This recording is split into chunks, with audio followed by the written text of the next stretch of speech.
முதல் வார்த்தையிலேயே மக்கள் அனைவரையும் தன்வயப்படுத்திய ஒரு தலைவர் இருக்கிறார் என்றால் அது டாக்டர் கலைஞர் ஒருவர் தான். முதல் வரியிலேயே என் உயிரினும் மேலான அன்பு உடன்பிறப்புகளே.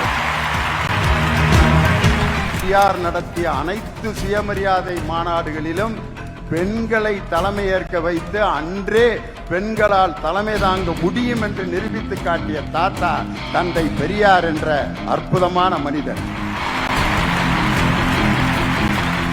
11 லட்சம் பக்கங்கள் ஒரு தலைவன் தொண்டர்களுக்கு எழுதிய கடிதம். உலக வரலாற்றில் வேற எந்த தலைவனும் இது மாதிரி கடிதங்கள் எழுதியதாக சரித்திரல்ல.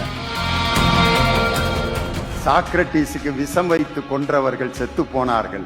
சாக்ரட்டிஸ் இன்னும் வாழ்ந்து கொண்டிருக்கிறார். பெரியாரின் மீது செருப்பை வீசியவர்கள் இறந்து போனார்கள். பெரியார் இன்றும் வாழ்ந்து கொண்டிருக்கிறார். அண்ணாவை கைது செய்து அந்த துண்டை தோளில் தூக்கி போட்டிய போலீஸ் அதிகாரி இறந்து போனார். அண்ணா இன்னும் நம்மோடு வாழ்ந்து கொண்டிருக்கிறார்.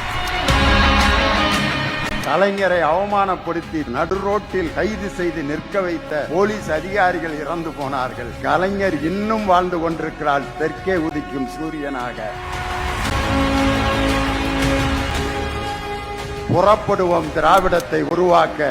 நம்மை எந்த கொம்பனாலும் அசைத்து பார்க்க முடியாது. 2026 மீண்டும் ஆட்சி அமைக்க போவது தளபதி மு.க. ஸ்டாலின் தலைமையில்தான்.